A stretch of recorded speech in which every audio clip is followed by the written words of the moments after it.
Welcome, Julián. Thank you for joining me today to share a little bit about your career trajectory and your current priorities directly impacting Latinx communities.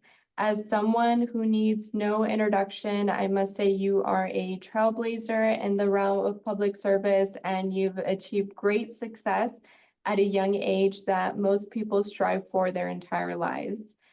So please tell me about your journey with the nonprofit and public service.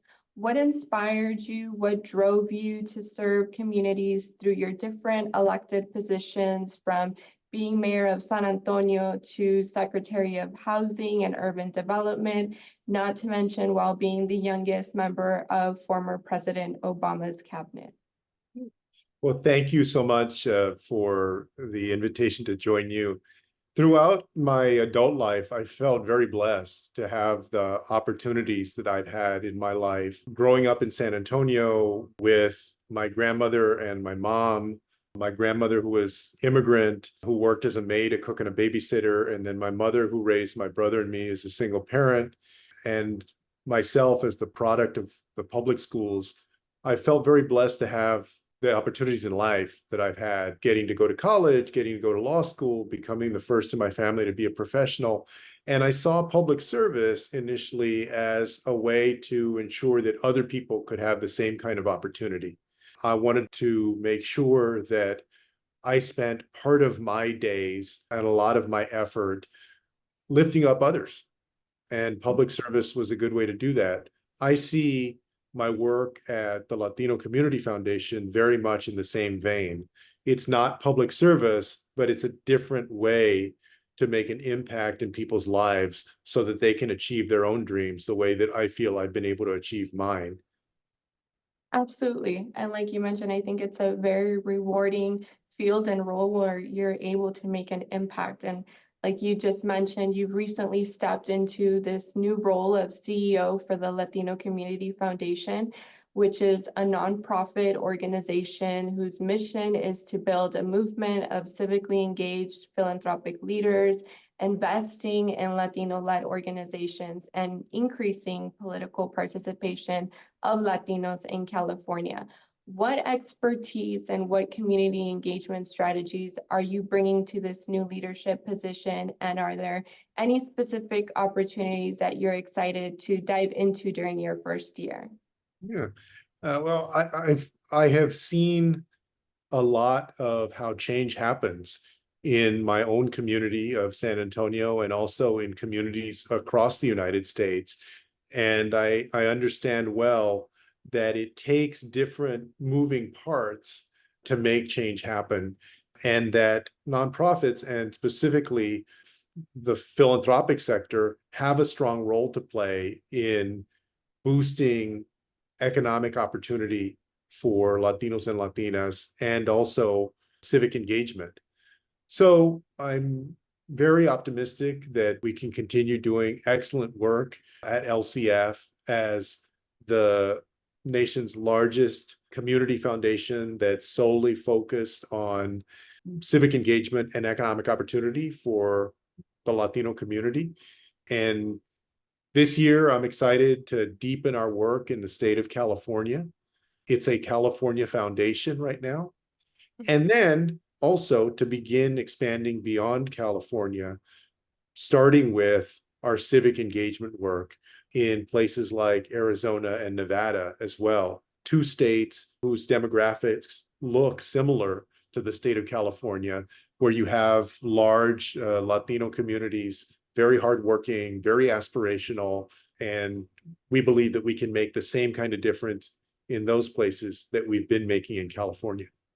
Yeah, for sure. That's exciting, and hopefully maybe also expanding into Texas. Yeah, in terms of Texas, in the years to come, we hope to continue to expand our reach. As you know, I mean, Latinas and Latinos are everywhere in the United States Right. these days, and so there's plenty of work to do. And I feel very lucky to get to be at the helm of the organization as we grow.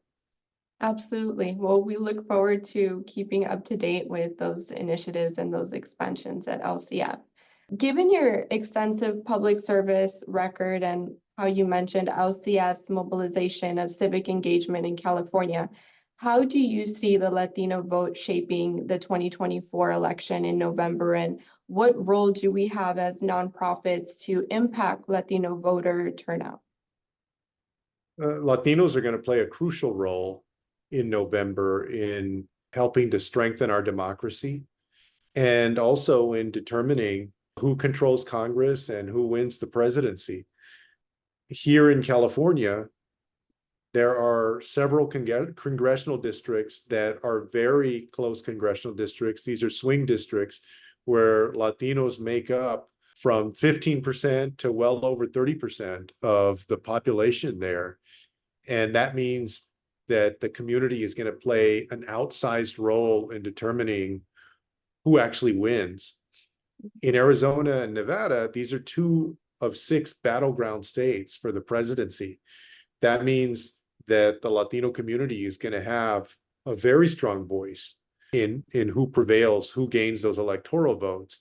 And regardless if you're Democrat or if you're Republican, we all have an interest in people participating in our democracy. And we want the voice of the Latino community to be heard in November. That's what the Latino Community Foundation is committed to. And we do that specifically through investing dollars in organizations that are on the ground, that are grassroots organizations, that are educating potential voters, that are reminding them to get out there and vote and helping to turn out voters.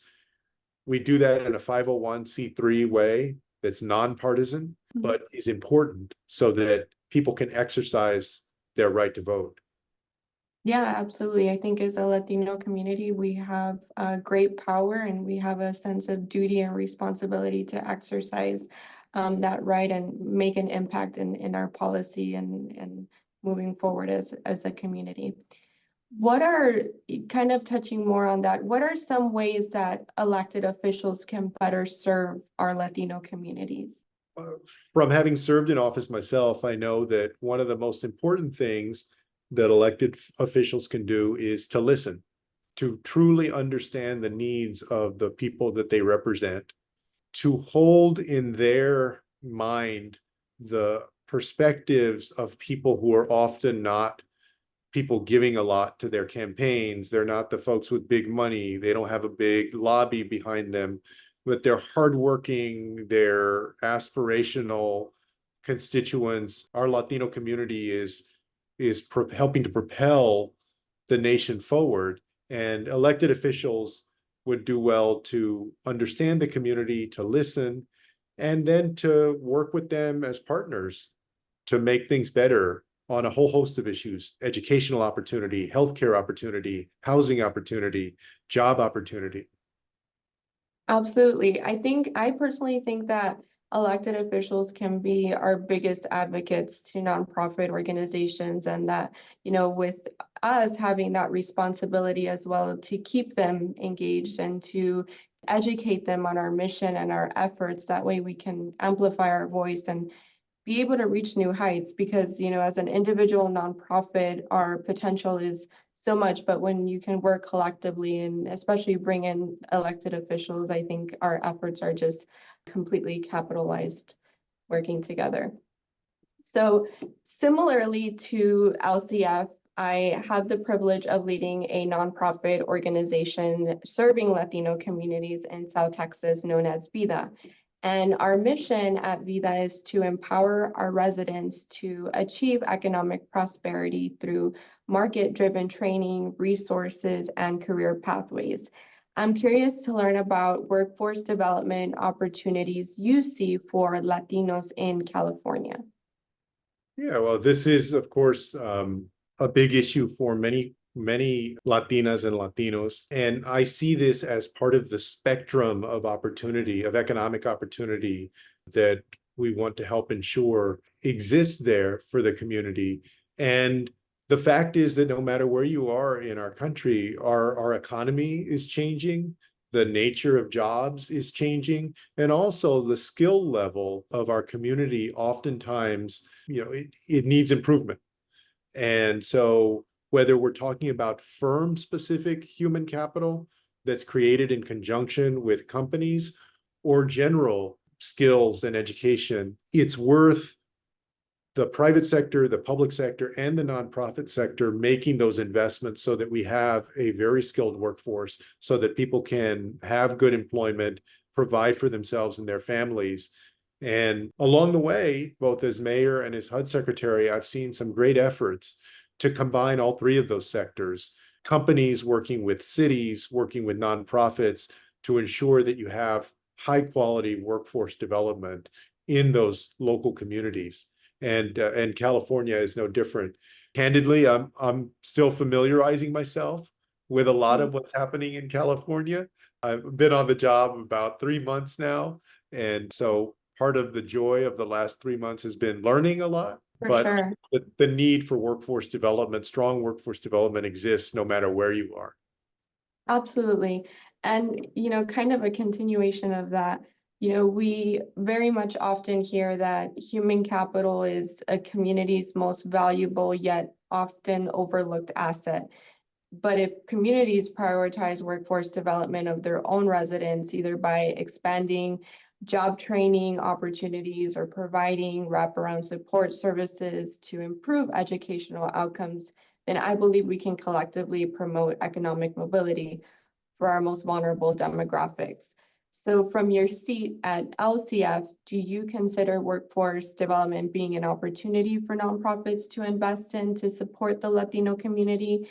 And what other big opportunities do you see for potential investment?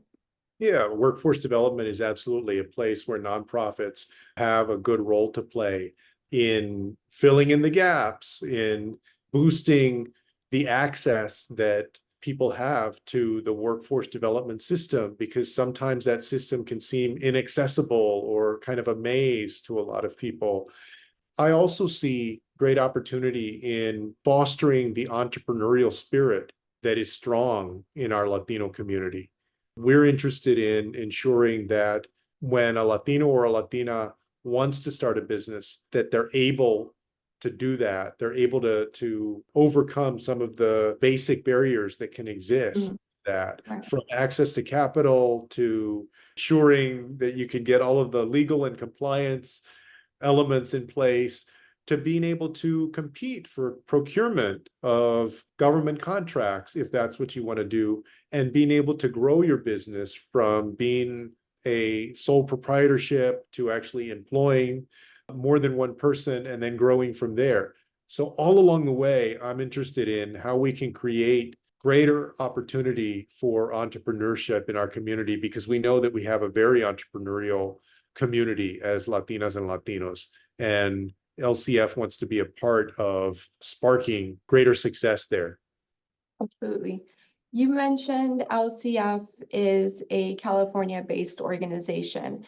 When it comes to supporting communities statewide, in your opinion, what are some key strategies that nonprofits should employ? Number one, it's to identify those organizations that are close to the people that they're serving. One of the things I love about LCF is that its partner organizations are very rooted in community. Secondly, being strategic about where investments are made within the state, because we really have some opportunity deserts. And so over the last several years, LCF has started to focus more and more in those places in California that have been underinvested in, like the Central Valley, for instance, and the Inland Empire. And every state, no matter which state in our country you're talking about, has places like this. We want to bring those places into the light, into our focus, and invest in them. And then third, it's all about coalitions. We need to work in coalition to be able to unlock more federal, state, and local dollars for economic opportunity, and then to connect that with everyday residents in communities. LCF sees itself as one partner in that coalition. Of course. You mentioned right now underinvestment, and I can say that unfortunately statistics don't always play in our favor. According to Hispanics and philanthropy and other data sources, less than 2% of philanthropic dollars are invested in Latino-based organizations, despite that nearly 20% of our population is comprised of Latinx. And in addition to that, Latinx accounts for only 10% of nonprofit executive directors, less than 3% of foundation CEOs, and less than 5% of board members at nonprofits. How can we as nonprofit organizations partner and work together to advance our shared goals despite these challenging statistics? We have to make the case. The fact is that nonprofits led by Latinas and Latinos are doing amazing work.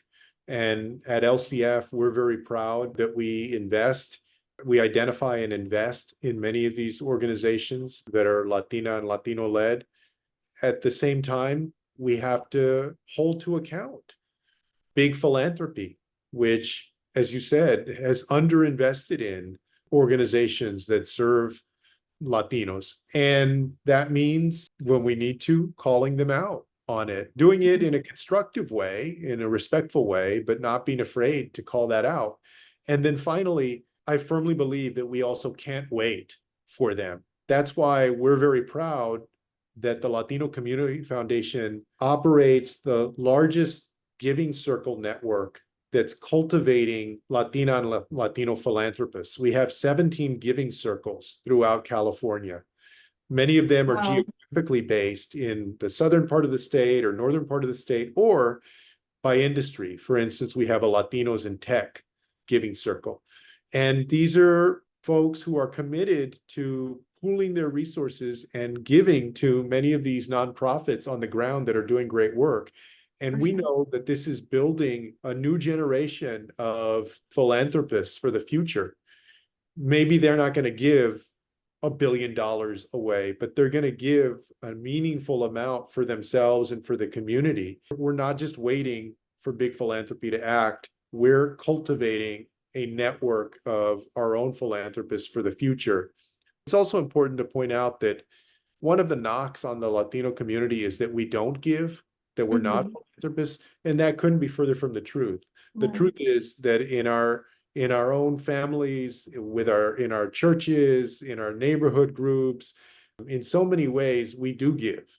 And at the Latino Community Foundation, we're highlighting that, and then we're drawing people in to build that network of philanthropy within the community. Absolutely. I think you're absolutely right when you reference, we have that culture in us, that giving, that it's not even necessarily all the time financial, but even, with volunteering, with, community engagement. I think that's something that is really at the heart of our culture, and definitely something that we can all benefit from bringing more awareness to that. Looking into the future, what are some emerging trends or challenges that you believe will be impacting nonprofit organizations working within the Latino community? No question that there is a lot of uncertainty about 2024. There's an election in November, and even though we're not a partisan organization, we're 501c3, the fact is that for the Latino community, what happens in November is causing a lot of concern right now, and not just for our community, but for the country. Right. And can impact the resources that are going to be available on economic opportunity, on educational opportunity, healthcare opportunity. So that means that nonprofits should be planning for that. They should be prepared for whatever happens post-November, and including a deepening crisis among recent immigrants in the Latino community based on what happens. And we should be working together to ensure that we do what we can to support all parts of the community and ensure that every member of the community is able to reach their aspirations. Sure. Well, we've reached our final question, which is, What advice do you have for Latinos who are in public service roles or who want to mobilize more Latino voters to use their power? Go for it. Too oftentimes we are hesitant, or we think, well, maybe that's for somebody else, but not for me. Or we wait for the perfect time to jump into running for office. There's never going to be a perfect time. And our democracy is relatively fragile right now. So we need you. The Latino community needs you. And most importantly, the country needs you right now. They need hardworking, intelligent, dedicated people with high integrity to run for office, to serve in public offices, and make sure that they create opportunity for all people in the years to come. Thank you, Julián. Well, before closing the interview, I would like to again express my sincere gratitude and appreciation for your time today. It's been a sincere pleasure connecting with you to share your perspective, your insight on ongoing efforts to better serve Latinos. Thank you for all the wonderful work that you're leading at LCF, and I'd like to give you a last opportunity to share any last minute thoughts or how we can stay up to date with upcoming campaigns or initiatives at Latino Community Foundation. Yeah, we're proud of many of the initiatives that we've launched, including the Latino Power Fund. We believe in unleashing the civic and economic power of Latinos and Latinas, and Latino Community Foundation is doing some amazing work. I hope that folks will visit the website at latinocf.org. Thank you.